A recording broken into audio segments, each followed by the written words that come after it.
Bonjour à tous et bienvenue, c'est Gaël dans Simple et Gratuit. Aujourd'hui, nous allons parler de montage photo, mais aussi tout simplement de design, des créations de petites affiches, de flyers ou de ce que vous voulez. Voilà, ça peut être pratique dans la vie de tous les jours de faire ces petits montages. Alors pour ça, il y a plusieurs solutions. Vous avez des versions payantes, comme par exemple Adobe Photoshop, qui est sûrement le dieu des dieux parmi les logiciels, ou encore Canva, par exemple, qui est en ligne. Mais bon, ça veut dire aussi que vos données, elles sont potentiellement récupérées. Bon, ça vous connaissez le principe. Et puis vous avez aussi des versions gratuites et open source, comme par exemple GIMP, que l'on verra dans une autre vidéo. Et aujourd'hui, j'en ai choisi une autre. Je vais vous expliquer pourquoi dans un instant. En attendant, pensez à vous abonner, pensez à liker et pensez à partager cette vidéo parce que plus on est, mieux c'est.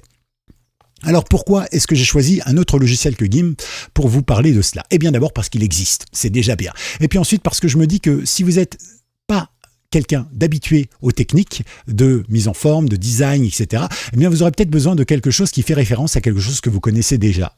Vous connaissez tous cette petite phrase du chat de feu vert qui dit « Oh, sans maîtrise, la puissance n'est rien ». Eh bien, c'est tout à fait vrai. Donnez-moi, par exemple, un logiciel audio, je vais pouvoir faire des choses extraordinaires avec. Pourquoi? Parce que c'est ma formation de base. Je suis calibré pour ça, entre guillemets. Je suis habitué. Par exemple, regardez en bas, ici, moi je travaille avec Adobe Audition.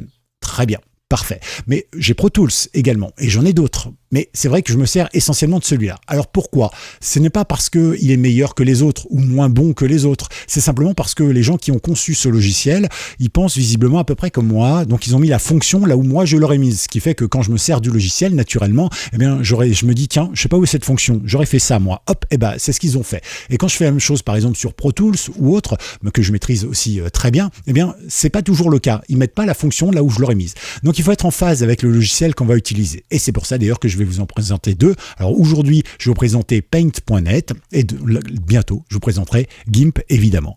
GIMP ressemble beaucoup plus à Photoshop dans l'utilisation. Mais là, par contre, ça ressemble beaucoup plus à Paint dans l'utilisation, dans le placement des fonctions. Et du coup, c'est vachement pratique parce que Paint, vous le connaissez. C'est l'outil de défaut par défaut donc de Windows, de dessin. Et donc forcément, avec ces petits dessins que vous avez faits, pour vos premières expérimentations sur ordinateur, sur Windows 3.x, 3.1 ou 95 ou 2000, etc., eh bien, vous avez tous testé à un moment ce petit logiciel. On ne pouvait pas faire grand-chose. Depuis Windows 11, on peut utiliser des calques, on peut vraiment faire pas mal de trucs. Ça, on y reviendra. En attendant, je vous propose quand même ce petit logiciel. Alors, on va le télécharger rapidement, puis je vous fais une démo après pour voir rapidement où sont les fonctions principales pour que vous puissiez vous exercer dès le départ. Pensez à me partager vos dessins, j'ai envie de voir un petit peu vos créations. Alors Paint.net, il a deux particularités. D'abord, la première, c'est qu'il est primé très régulièrement. La dernière, c'était il y a 2 ans, c'était parce que aujourd'hui on n'est pas encore au niveau des awards, donc peut-être qu'il sera primé aussi cette année, qui sait, surtout qu'il y a une belle mise à jour cette année. Vous avez la version 5.0.13 actuellement et ne vous inquiétez pas, même si le site est moche et qu'il est en anglais, vous l'avez bien sûr en français, ce logiciel, donc il n'y a pas de problème. Alors vous avez bien sûr la possibilité de participer si vous souhaitez donner un peu d'argent ou donner une fonction par exemple en créant du code, donc voilà, il n'y a pas de problème. Sachez qu'il a une petite particularité au niveau du prix, d'accord? Il est entièrement gratuit si vous le téléchargez depuis ce site. Vous cliquez, d'accord, et c'est le site officiel, donc il n'y a pas de problème. Sur Windows 11, Windows 10 ou bien Windows Server 19 ou 22, vous avez bien sûr la possibilité de découvrir tout ça. Mais vous voyez que vous pouvez aussi l'avoir depuis le site de Microsoft. Sauf que si vous l'achetez depuis le site de Microsoft, qui se fournit ici, d'ailleurs, vous voyez, c'est exactement la même version, eh bien, c'est payant. D'accord? Donc, est-ce que ça vaut la peine ou pas de payer pour ce logiciel qui de base est gratuit? Vous allez me dire, mais quelle est la différence? Pourquoi est-ce que c'est payant? Eh bien, je vais vous répondre. En réalité, la seule différence qu'il y a entre cette version et celle-ci, eh bien, c'est que celle-ci, qui est sur le site de Microsoft, ils ont implémenté une petite fonction supplémentaire qui fait que régulièrement, ça va voir s'il y a une mise à jour et dans ce cas-là, ça vous mettra votre logiciel à jour. Mais est-ce que ça vaut le coup de payer quelques euros pour avoir cette fonction ou pas? C'est vous qui choisissez. Pour ma part, je vais prendre la version gratis. Vous me connaissez, je suis un peu pingre.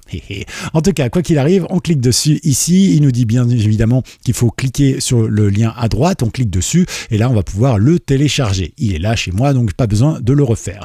Ensuite, très rapidement, parce que je pense que c'est important, on va pas passer notre vie dessus. Vous faites ici un petit clic droit sur votre logiciel. Vous faites extraire tout. Vous vérifiez que ça affiche bien dans un nouveau.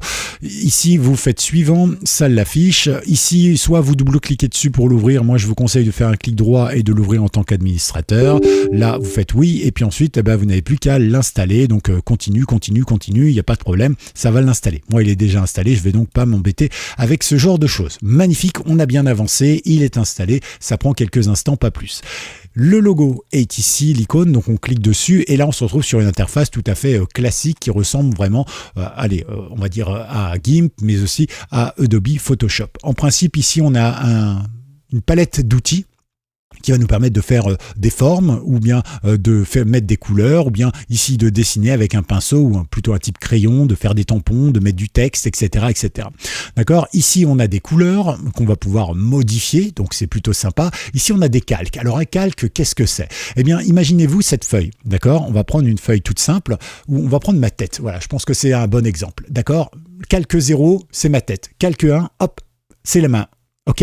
Et maintenant, si je veux déplacer ma main derrière ma tête, hop, je passe le calque 1 derrière le calque 0.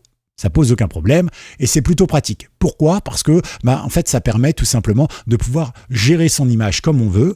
Par exemple, on met un texte sur un calque, on met ma tête, par exemple, sur un deuxième calque et on met un fond d'écran sur un troisième calque. Seulement, à un moment, je veux juste modifier le texte. Et bien, du coup, je n'ai pas toute l'image à remodifier. Je vais simplement modifier le calque sur lequel il y a le texte. Et du coup, ça va me permettre à la fois de le bouger où je veux sur mon image, mais aussi de pouvoir le modifier sans aucun souci. Voilà à quoi servent les calques. Ça, c'est plutôt pratique. Et en haut, ici, nous avons les historiques. Alors, si jamais vous fermez par mégarde un ou plusieurs panneaux de contrôle, ne vous inquiétez pas, ils sont en haut, ici, à droite, et ils vous les ont mis là. Et il suffit simplement, vous voyez, de recliquer dessus pour pouvoir récupérer ces fameux panneaux de contrôle. Alors, la première chose que l'on va faire, par exemple, eh bien, c'est faire un fichier ici. On va partir du principe qu'on ferme, d'accord ? Ici, on se retrouve sur vraiment quelque chose de vierge. Je veux créer un nouveau projet. Par exemple, je vais faire donc fichier ici et je vais faire ouvrir. Voilà. À partir de là, je vais prendre ma tête. Voilà, magnifique tête, n'est-ce pas ? Et à partir de là, vous voyez que donc il a créé automatiquement un calque et donc une taille d'image avec la taille de la photo de base. Mais vous pouvez bien sûr choisir, si vous faites fichier nouveau, par exemple, eh bien vous pouvez choisir la taille de ce que vous voulez. C'est noté ? Bon. Parfait. Alors la chose que l'on va faire maintenant ici, c'est peut-être double-cliquer dessus et lui donner un nom. Par exemple, ici, je vais mettre ma tête. Voilà, comme ça, moi je sais que c'est le calque ma tête. Alors il suffit de double-cliquer dessus et la petite fenêtre apparaît. Une fois que c'est fait, moi je veux rajouter un calque. Par exemple, je voudrais rajouter un fond. Ok, donc pour ça, on va aller dans calque ici et on va pouvoir aller dans ajouter un nouveau calque. À partir de là, il va me créer un calque. Alors pour l'instant, il est transparent, vous ne le voyez pas, mais ce calque, en fait, il prend exactement la même taille que le reste. À partir de là, on va pouvoir utiliser des outils. Alors d'abord, première chose, vous vérifiez sur quel calque vous êtes. Par exemple, si je fais ici, vous voyez que c'est ce calque-là qui est sélectionné en bleu. Et donc, ça veut dire que si je fais une modification, ce sera sur ce calque-là. Donc, là où il y a ma tête. Moi, ça ne m'arrange pas. Par contre, si je veux faire une modification sur un calque vierge, je clique donc ici et je peux donc avoir ce calque. Je peux également créer un nouveau calque ici, le supprimer ou le déplacer avec les différents petits boutons qui sont ici.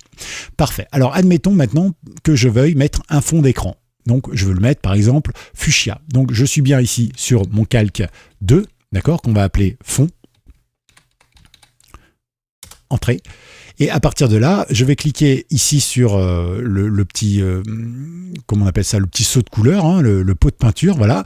Et ici, je vais choisir. Alors, je vais choisir, par exemple, je sais pas, du bleu comme ça. Je vais cliquer. Donc, vérifiez bien que vous êtes sur le calque fond, vous cliquez dessus et vous voyez qu'il a transformé mon calque fond. Rassurez-vous, il n'a pas effacé mon image, vous voyez, elle est en dessous. D'ailleurs, si je désactive le calque, on voit bien que ma tête est toujours là.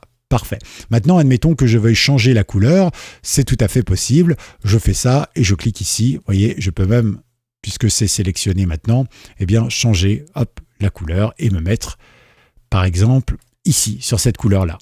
Magnifique. Maintenant, ce que je voudrais faire, eh bien, c'est tout simplement descendre mon calque sous ma tête et j'ai ici ma tête. Parfait.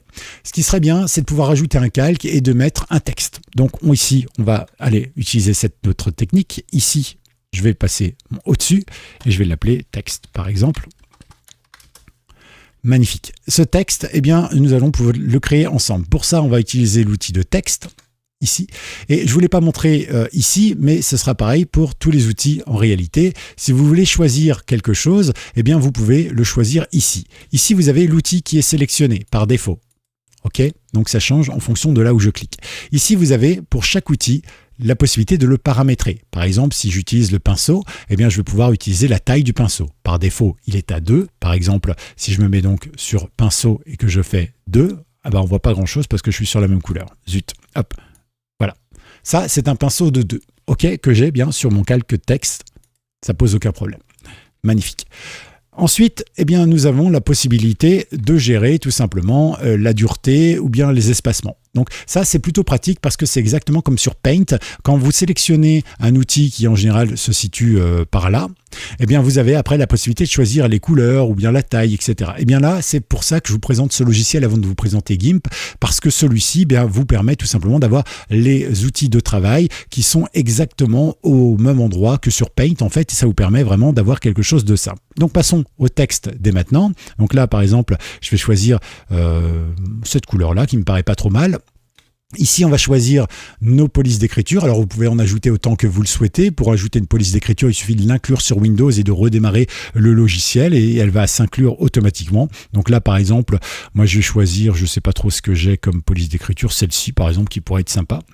Ici, la taille, je veux un truc assez en gros, hein, donc quand même, on va mettre en 36, par exemple, et je vais écrire ici, hop, simple et gratuit. C'est magnifique, ça me plaît bien.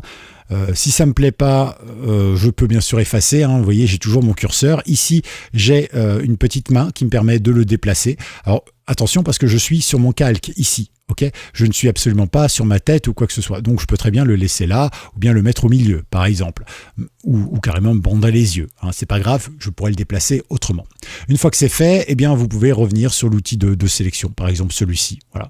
Et donc là, maintenant, vous allez pouvoir sélectionner ce que vous voulez. Alors, qu'est-ce que vous voulez sélectionner? Par exemple, je voudrais que simple et gratuit soit plutôt à droite et que ma tête soit plutôt sur la gauche. Eh bien, c'est pas très difficile. Je me rends donc, par exemple, sur le calque de ma tête. Je me déplace ici, clac.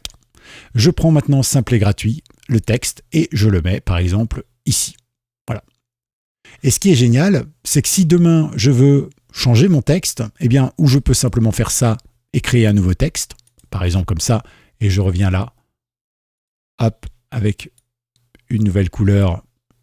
Et par exemple, on pourrait mettre en 72 et ici, je mets simple et gratuit.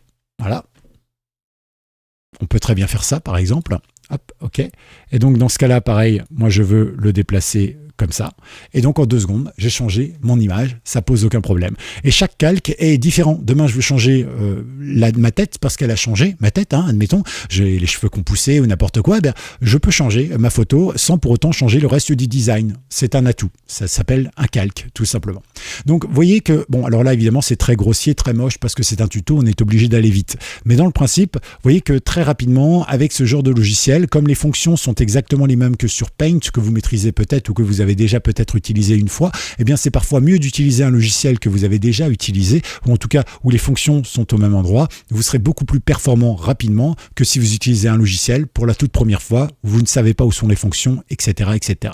J'espère que cette vidéo vous a plu. Si jamais vous en voulez d'autres, vous n'hésitez pas, vous likez, vous partagez, et vous surtout vous mettez hashtag Paint dans les commentaires, comme ça je saurai que vous aurez été au bout de cette vidéo. Pensez donc évidemment à faire bouger et vivre l'algorithme, vous faites vivre la chaîne, je vous en remercie et à tout bientôt pour une nouvelle vidéo ici même sur Simple et Gratuit. C'était Gaël, ciao.